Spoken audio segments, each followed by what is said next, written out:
Anda menyaksikan Metro Siang, saya Anggi Hasibuan. Di segmen ini kami akan dalami lagi perkembangan kasus kecelakaan mahasiswa UI bernama Hasya. Rekaman CCTV detik-detik kecelakaan Hasya ternyata ada ya pemirsa. Dari sini apakah bisa membatalkan status tersangkanya Hasya atau justru menguak informasi baru? Ini yang akan kami bahas di segmen Cek Fakta. Baik, kita mulai. Kami kasih judul adalah rekaman CCTV membuka tabir kecelakaan Hasya. Karena memang dari informasi CCTV ini kita mendapatkan banyak hal-hal baru ya pemirsa. Tapi setelah kasus ini viral dan mengundang perhatian publik, akhirnya dibentuk tim yang mendalami kasus ini. Kemudian juga termasuk mengadakan rekonstruksi detik-detik Hasya tertabrak direka ulang dengan hasil seperti ini, yang seperti di layar Anda. Dalam reka adegan ketiga ya, bahwa di sini hasil rekonstruksinya Hasya menghindari motor di depan yang hendak berbelok. Kemudian kalau kita lihat di sini Hasya jatuh pemirsa. Kemudian mobil Eko menabrak Hasya. Lalu di sini juga menemukan adanya bumper kanan mobil yang penyok. Jika kita breakdown lagi, Hasya mengendarai Kawasaki Bajaj Pulsar jatuh dan tertabrak. Diperagakan saat Hasya menghindari sepeda motor lain yang belok ke kanan. Infonya ini mau ke warung makan seperti itu katanya. Nah, reka adegan ini memperlihatkan Eko melihat kejadian Hasya terjatuh dari sepeda motornya. Kemudian di reka adegan keempat juga kendaraan Pajero yang dikemudikan Eko menabrak Hasya beserta motornya di bagian sebelah kanan yang tadi seperti yang saya sudah sebutkan ada penyok begitu di bumper kanan mobil. Nah, kemudian rekaman CCTV ini ternyata ada ya pemirsa. Kalau kita melihat dari rekaman atau tayangan CCTV, ini kita melihat Hasya terjatuh menghindari motor di depan, kemudian mobil dari arah berlawanan menabrak dan melindas Hasya. Namun sekali lagi karena ini CCTV-nya hanya sepenggal, kita tidak tahu pada saat itu Hasya memang terjatuh menghindari motor di depan atau seperti apa. Karena yang kita lihat adalah memang Hasya jatuh begitu ya. Tapi detik-detik di sebelumnya ini juga perlu pendalaman. Kita boleh putarkan kembali teman-teman untuk CCTV-nya pada saat detik-detik Hasya ini mengalami kecelakaan. Jadi menurut keterangan polisi, oke ini CCTV-nya pemirsa. Menurut keterangan polisi, kecepatan Hasya ini adalah 60 km per jam, sedangkan mobil Eko 30 km per jam. Lalu apakah dari video ini mobil milik Eko berkecepatan 30 km per jam? Ini kita juga belum tahu, perlu pendalaman lagi. Menurut Anda seperti apa? Apakah ini ternyata lebih kencang atau lebih lambat? Jadi ini yang bisa dibandingkan sebenarnya datanya, dan sebenarnya CCTV ini juga bisa dipakai sebagai bahan untuk pemeriksaan juga ya. Oke, kita lanjutkan untuk pemaparan di siang hari ini pemirsa, bahwa dari perkembangan kasus mobil ini disebut tidak membantu Hasya setelah tertabrak. Gita Paulina ini adalah kuasa hukum keluarga Hasya melaporkan Eko Setia Budi Wahono karena pembiaran. Dia diduga membiarkan Hasya menggelepar di aspal setelah ditabrak hingga tidak sadarkan diri. Jadi ini adalah poin yang pertama yang ditemukan berkenaan dengan kejanggalan yang diungkap oleh pihak keluarga. Hasya dibiarkan terkapar, ada yang bilang 30 menit, kemarin juga rekonstruksi ternyata disebutkan lebih dari atau sekitar 45 menit. Di sini kuasa hukum menuturkan dalam peristiwa kecelakaan Hasya terkapar di aspal, Eko cuma menonton tubuh korban terkapar dari dekat mobilnya. Nah, pembelaan kepada Eko pun datang dari anak buah Latif, Kepala Sub Direktorat Penegakan Hukum Direktorat Lalu Lintas Polda Metro Jaya, AKBP Joni Eka Putra.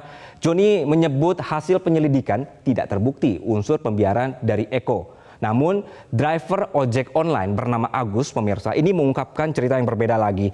Dia menyebut Purnawirawan Polri AKBP Eko Setia Budi Wahono ikut mengantarkan Hasya ke rumah sakit. Tapi bukan Eko yang menelpon mobil ambulans untuk datang ke lokasi kecelakaan, melainkan Agus yang menghubungi pihak ambulans. Nah, kemudian kita akan bergeser ke poin kedua, pemirsa. Di sini disebutkan oleh pengacara bahwa mereka kemarin tidak datang ya, pemirsa. Rekonstruksi ulang ini malah administrasi karena mengacu pada laporan polisi yang sudah dihentikan atau di SP3. Pihak keluarga beralasan rekonstruksi yang diadakan berdasarkan keputusan yang malah administrasi. Rekonstruksi harus berdasarkan administrasi yang lengkap dari awal. Ada saksi-saksi, ada proses peradilan yang sah, ada penyelidikan dan penyidikan yang sah.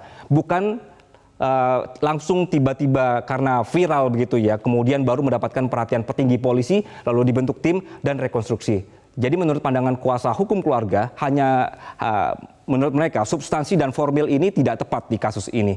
Dan kemudian juga kita akan melihat kejanggalan berikutnya adalah yang tadi juga sudah disebutkan, ada mobil penabrak yang warnanya ternyata sudah berubah, pemirsa. Jadi ada kejanggalan lain, mobil pensiunan polisi AKBP Purnawirawan Eko Setiabudi Wahono menjadi sorotan setelah kemarin direkonstruksi ulang, mobilnya berubah warna yang di kejadian atau di CCTV berwarna hitam berubah menjadi putih. Berikut informasinya.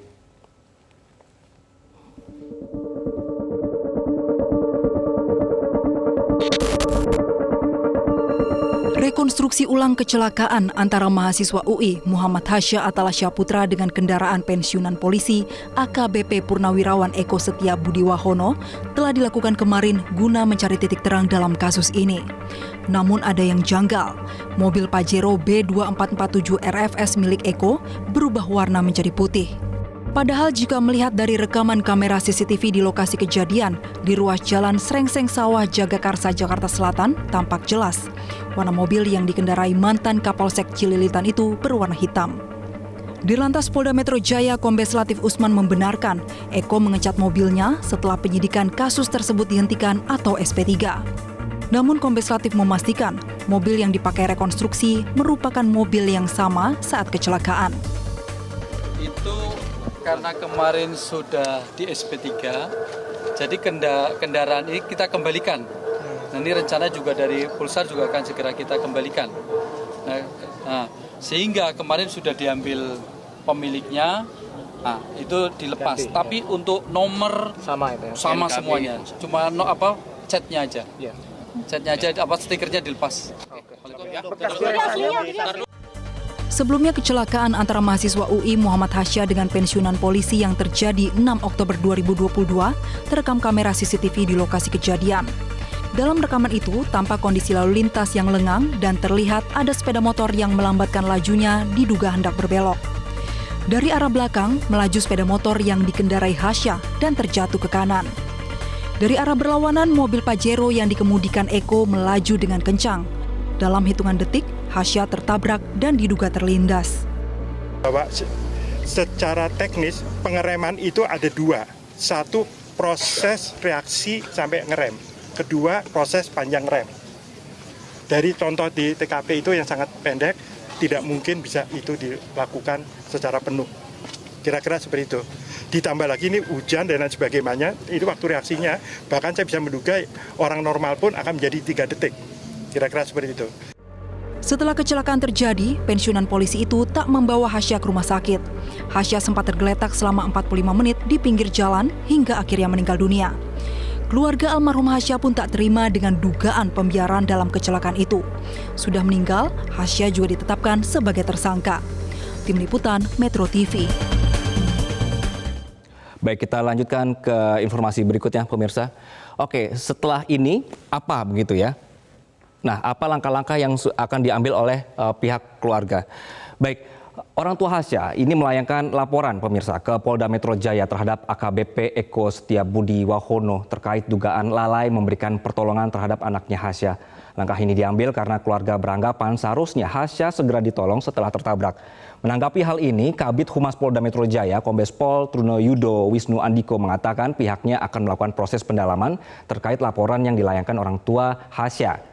Nah, selain itu, Kombes Pol Truno Yudo juga mengatakan hasil daripada rekonstruksi ulang yang digelar kemarin ini merupakan bagian dari pendalaman yang dilakukan pihak kepolisian terhadap laporan yang dilayangkan oleh orang tua Hasya.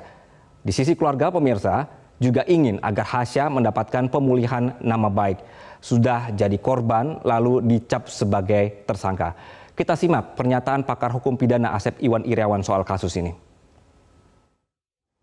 Ya, nah ada kewajiban di mana orang harusnya ditolong. Nah itu ada ya, sekali aturannya. Sekali lagi kalau orang harus wajib ditolong tidak ditolong, ya itu juga bukan hukum. Apalagi misalkan sekarang ya katakanlah misalkan umpamanya dia yang menabrak terus membiarkan, itu lebih parah lagi kan. Nah, menyebabkan di undang lalu lintas itu nih karena kelalaiannya, sekali lagi karena kelalaiannya menyebabkan luka ringan, luka berat sampai meninggal.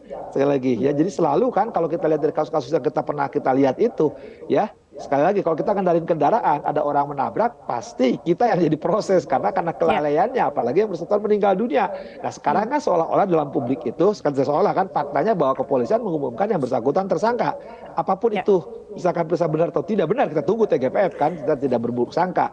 Cuma jadi pertanyaan tadi, kenapa kalau terjadi itu yang bersangkutan 45 menit meninggalkan kejadian, apalagi yang bersangkutan mantan penegak hukum, itu pasti pertanyaan publik kan. Nah sekarang ketika kejadiannya sekarang telah melebar dan mendapatkan perhatian publik yang sangat luas, ini harus dibuka seterang-terangnya kan, apalagi kan Kapolri mengatakan dengan presisinya, apalagi sekarang kepolisian menghadapi masalah-masalah harus terbuka loh. Kalau tidak terbuka kan nanti pasti kan nyinyiran netizen publik itu kan mengatakan ya ujungnya negatif kan. Maka saya bilang buka aja semuanya. Baik, saya tutup pemaparan di siang hari ini dan kita berharap akan kembali banyak lagi ya terkuap informasi-informasi karena dari kemarin ternyata ada yang baru lagi dan semoga memang keadilan didapatkan oleh korban juga. Ya, terima kasih Anggi atas pemaparan Anda dan semoga kasus ini segera selesai dan tersangka dapat diadilkan seadil-adilnya. Terima kasih Anggi.